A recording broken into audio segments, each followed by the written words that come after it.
Complete Works of Swami Vivekananda, Volume 1, Raja Yoga, Chapter 4, The Psychic, Prana. According to the Yogis, there are two nerve currents in the spinal column called Pingalâ and Idâ, and a hollow channel called Sushumnâ running through the spinal cord. At the lower end of the hollow channel is what the Yogis call the Lotus of the Kundalini. They describe it as triangular in form, in which, in the symbolic language of the Yogis, there is a power called the Kundalini, coiled up. When the Kundalini awakes, it tries to force a passage through this hollow channel, and as it rises step by step, as it were, layer after layer of the mind becomes open, and all the different visions and the wonderful powers come to the yogi. When it reaches the brain, the yogi is perfectly detached from the body and mind. The soul finds itself free. We know that the spinal cord is composed in a peculiar manner.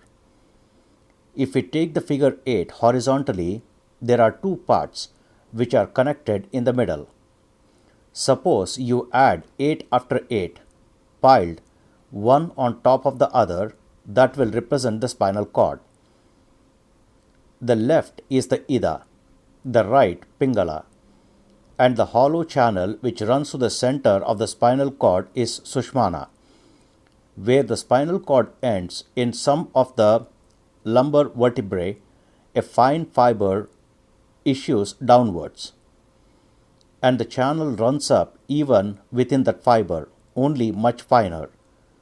The channel is closed at the lower end, which is situated near what is called the sacral plexus, which, according to modern psychology, is triangular in form. The different plexuses that have their centers in the spinal channel can very well stand for the different lotuses of the yogi. The yogi conceives of several centers, beginning with the Mooladhara, the basic, and ending with the Sahasrara, the lotus petal lotus in the brain. So, if we take these different plexuses as representing these lotuses, the idea of the yogi can be understood very easily in the language of modern psychology. We know that there are two sorts of action in the nerve currents, one afferent, the other efferent, one sensory and the other motor, one centripetal and the other centrifugal. One carries the sensations to the brain, and the other from the brain to the outer body. These vibrations are all connected with the brain in the long run. Several other facts we have to remember in order to clear the way for the explanation which is to come. This spinal cord at the brain ends in a sort of bulb in the medulla, which is not attached to the brain, but floats in a fluid in the brain, so that if there be a blow on the head, the force of that blow will be dissipated in the fluid and will not hurt the bulb. This is an important fact to remember. Secondly, we have also to know that all of the centers, we have particularly to remember three: the Mooladhara, the basic, the Sahasrara, the 1,000-petal lotus of the brain, and the Manipura, the lotus of the navel. Next, we shall take one fact from physics. We all hear of electricity and various other forces connected with it. What electricity is, no one knows, but so far as it is known, it is a sort of motion. There are various other motions in the universe. What is the difference between them and electricity? Suppose this table moves, that the molecules which compose this table are moving in different directions. If they are made to move in the same direction, it will be through electricity. Electric motion makes the molecules of the body move in the same direction. If all the air molecules in a room are made to move in the same direction, it will make a gigantic battery of electricity of the room. Another point from psychology we must remember that the center which regulates the respiratory system, the breathing system, has a sort of controlling action over the system of nerve currents. Now we shall see why breathing is practiced. In the first place, from rhythmical breathing comes a tendency of all the molecules in the body to move in the same direction. When mind changes into will, the nerve currents change into a motion similar to electricity. Because the nerves have been proved to show polarity under the action of electric currents. This shows that when the will is transformed into the nerve currents, it is changed into something like electricity. When all the motions of the body have become perfectly rhythmical, the body has, as it were, become a gigantic battery of will. This tremendous will is exactly what the yogis want. This is therefore a psychological explanation of the breathing exercise. It tends to bring a rhythmic action in the body and helps us, through the respiratory center, to control the other centers. The aim of pranayama here is to rouse the coiled up power in the Mooladhara called the Kundalini. Everything that we see or imagine or dream, we have to perceive in space. This is the ordinary space called the Mahaksha or elemental space. When a yogi reads the thoughts of other men or perceives supersensuous objects, he sees them in another sort of space called the Chittaksha, the mental space. When perception has become objectless and the soul shines in its own nature, it is called Chittadaksha or knowledge space. When the Kundalini is aroused and enters the channel of Sushumnâ, all the perceptions are in the mental space. When it has reached the end of the channel which opens out into the brain, the objectless perception is in the knowledge space. Taking the analogy of electricity, we find that man can send a current only along a wire. The reader should remember that this was spoken before the discovery of wireless telegraphy.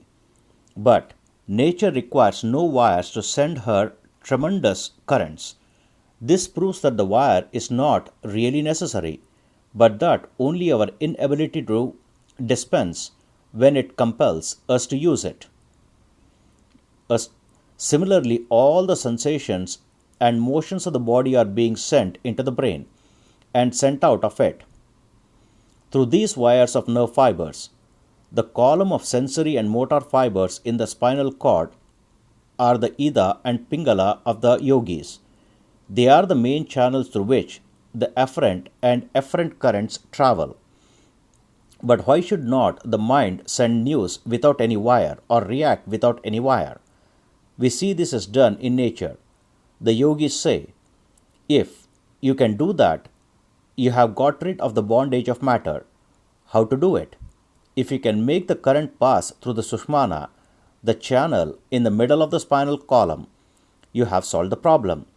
The mind has made this network of the nervous system and has to break it, so that no wires will be required to work through. Then alone will all knowledge come to us. No more bondage of body. That is why it is so important that we should get control of that Sushumnâ. If we can send the mental current through the hollow channel without any nerve fibers to act as wires, the yogi says the problem is solved. And he also says it can be done. This Sushumnâ is in ordinary persons closed up at the lower extremity. No action comes through it. The yogi proposes a practice by which it can be opened, and the nerve currents made to travel through. When a sensation is carried to a center, the center reacts. This reaction in the case of automatic centers is followed by motion. In the case of conscious centers, it is followed first by perception and secondly by motion. All perception is a reaction to action from outside. How then do perception in dream arise? There is then no action from outside. The sensory motions, therefore, are coiled up somewhere. For instance, I see a city. The perception of that city is from the reaction to the sensations brought from outside objects comprising that city. That is to say, a certain motion in the brain molecules has been set up by the motion in the in-carrying nerves, which again are set into motion by external objects in the city. Now, even after a long time, I can remember the city. This memory is exactly the same phenomenon, only it is in a milder form. But whence is the action that sets up even the milder form of similar vibrations in the brain? Not certainly from the primary sensations. Therefore, it must be that the sensations are coiled up somewhere, and they, by their acting, bring out the mild nature which we call dream perception. Now, the center where all the residual sensations are, as it were, stored up, is called the Mooladhara, the root receptacle, and the coiled up energy of action is Kundalini, the coiled up. It is very probable that the residual motor energy is also stored up in the same center, as after deep study of or meditation on external objects.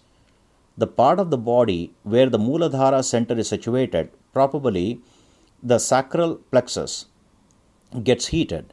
Now, if this coiled up energy be roused and made active, and then consciously made to travel up the Sushumna channel, as it acts upon center after center, a tremendous reaction will set in. When a minute portion of energy travels along a nerve fiber and causes reaction from center, the perception is either dream or imagination. But when, by the power of long internal meditation, the vast mass of energy stored up travels along the Sushumna and strikes the center, the reaction is tremendous, immensely superior to the reaction of dream or imagination, immensely more intense than the reaction of sense perception. It is supersensuous perception, and when it reaches the metropolis of all sensations, the brain, the whole brain, as it were, reacts, and the result is a full blaze of illumination, the perception of the self. As this Kundalini force travels from center to center, layer after layer of the mind, as it were, opens up, and this universe is perceived by the yogi in its fine or causal form. Then alone the causes of this universe, both as sensation and reaction, are known as they are, and hence comes all knowledge. The cause being known, the knowledge of the effects is sure to follow. Thus, the rousing of Kundalini is the one and the only way to attain divine wisdom, superconscious perception, realization of the spirit. The rousing may come in various ways: through love for God, through mercy of perfected sages, or through the power of analytical will of the philosopher. Wherever there was any manifestation of what is ordinarily called supernatural power or wisdom, there a little current of Kundalini must have found its way into the Sushumna. Only in the vast majority of such cases people had ignorantly stumbled on some practice which set free a minute portion of the coiled up Kundalini. All worship, consciously or unconsciously, leads to this end. The man who thinks that he is receiving response to his prayers does not know that the fulfillment comes from his own nature, that he has succeeded by the mental attitude of prayer in waking up a bit of this infinite power which is coiled up within himself. What thus men ignorantly worship under various names, through fear and tribulation, the yogi declares to the world to be the real power coiled up in every being, the mother of eternal happiness. But if we but know how to approach her, and Raja Yoga is a science of religion, the rationale of all worship, all prayers, forms, ceremonies, and miracles. Here ends the chapter 4 of Raja Yoga, the psychic prana. Om Tat Sat. Om Sri Krishnarpanamastu.